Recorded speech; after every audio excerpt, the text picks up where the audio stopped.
Hi and welcome to the video. I'm going to cover the Backdoor Roth IRA. Why would someone choose a Backdoor Roth IRA over a traditional retirement account? What are the steps to complete a conversion to a Backdoor Roth IRA? And what are some of the rules and tax implications to watch out for when converting to a Backdoor Roth? I'll be answering all of these questions and more in the video, so stay tuned. I'll start by saying that a backdoor Roth IRA is a perfectly legal and commonly used strategy for high-income earners to get around the income limits on regular Roth IRAs. I'll go into a lot more detail later on in the video, but first things first, I'm going to give a brief overview of the difference between a Roth IRA and a traditional IRA and why someone would choose one over the other.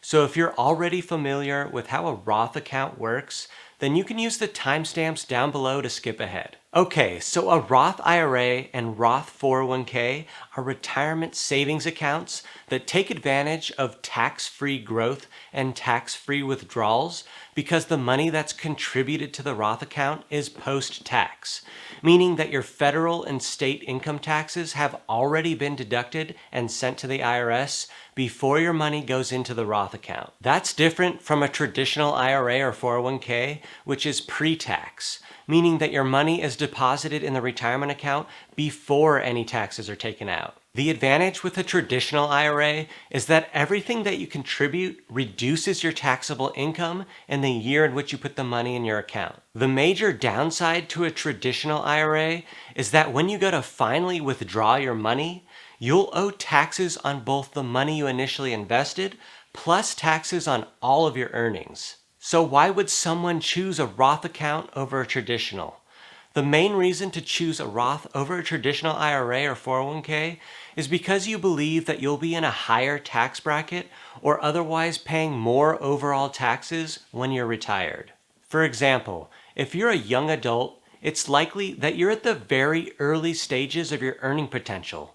So you might as well take advantage of your current low tax bracket and contribute post-tax earnings to a Roth account, because it's very likely that you'll be in a higher tax bracket when you're later into your career and obligated to pay higher taxes on income in the future. I don't hear this talked about a lot, but another thing to consider is which state you plan to retire in. If you're currently living in a high income tax state like California, but you know you're going to retire in a state with no income tax like Florida, well then it's probably better to contribute to a traditional IRA or 401k so you could take advantage of a lower combined federal and state income tax when you retire. Some people also consider whether or not they think the government will raise income taxes over time.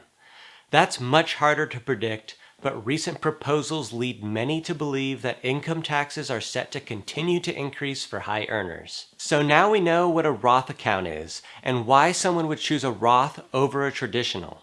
So let's focus more on the subject of this video, the backdoor Roth IRA. Put simply, a backdoor Roth starts out as a traditional IRA or 401k account and then is later converted to a Roth IRA. I know the term backdoor Roth makes it sound shady, but it's actually a totally legal loophole accepted by the IRS that those in the know utilize all the time in order to take advantage of those sweet tax-free withdrawals. You might be wondering why someone needs to use a backdoor Roth, and it all comes down to your income level. If your modified adjusted gross income or MAGI is over the income limit set by the IRS, then the IRS starts phasing out the amount that you can contribute to your Roth IRA. MAGI is calculated by taking the adjusted gross income from your tax return and adding back the deductions. For the tax year of 2021, if you file taxes as a single person,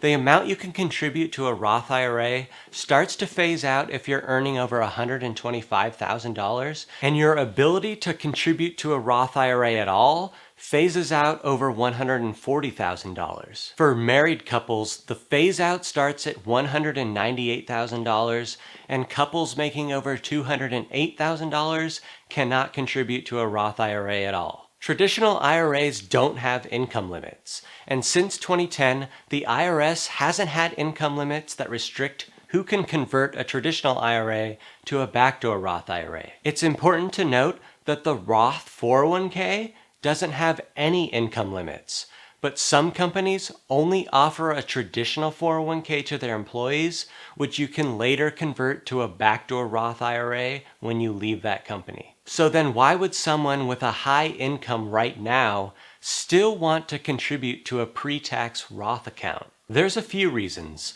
One, they still believe that they'll be in a higher income tax bracket when they reach retirement age. Whether that's because they'll be making even more money or they'll live in a lower income tax state. Again, to summarize, a backdoor Roth is an IRS-sanctioned method for high income taxpayers to fund a Roth, even if their incomes exceed the limits that the IRS allows for regular Roth contributions. Backdoor Roth IRAs are not a special type of account. They're a traditional IRA or 401k account that has been converted to a Roth IRA. The backdoor Roth is so legit and accepted that most brokerages that offer IRAs provide assistance in pulling off this strategy. So what are the steps to converting a traditional IRA or 401k to a backdoor Roth IRA?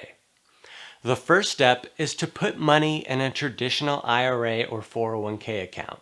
You might already have an account, or you might need to open one and fund it. If you have a traditional 401k account with your current employer, you'll have to wait until you leave that company to convert it to a backdoor Roth IRA.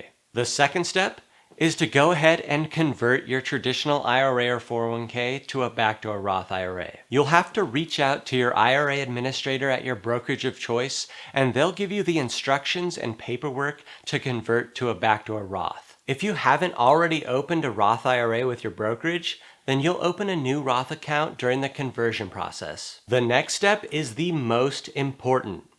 Prepare to pay taxes on your contributions to your traditional IRA or 401k. Only post-tax dollars go into a Roth IRA. So if you deducted your traditional IRA contributions and then decide to convert your traditional IRA to a backdoor Roth, you'll need to give that tax deduction back. When it comes time to file your tax return, be prepared to pay income tax on the money you converted to a Roth. Make sure that you only do a backdoor Roth IRA conversion if you can afford the tax bill. If completing a backdoor IRA conversion requires you to withdraw money from an IRA just to pay your tax bill from the conversion, then it's probably not a good idea to do the conversion, since you would be sacrificing future gains on the withdrawal and potentially subjecting yourself to a 10% early withdrawal fee if you're under the age of 59 and a half. The takeaway here is that you should only do a backdoor Roth if you have the cash on hand to pay the tax bill. On that same note, also prepare to pay taxes on all of the gains in your traditional IRA. If the money in your traditional IRA has been sitting there a while and there are investment gains, you're also going to owe taxes on those gains. Another rule to think about associated with the backdoor Roth IRA is the 5-year rule, which refers to the fact that you can't withdraw money from a backdoor Roth for at least 5 years after the conversion without incurring a 10% early withdrawal fee. Also consider whether or not the conversion to a backdoor Roth IRA will push you into a higher tax bracket, since your contributions to the past traditional IRA will now be considered as earned income and taxed in the year in which you made the conversion. I know I've covered a lot in this video, so if you aren't sure whether or not converting to a backdoor Roth IRA is worth it in your specific situation, consider consulting with a tax professional. There's also a lot of great info online, so make sure you continue to do your own research before pulling the trigger.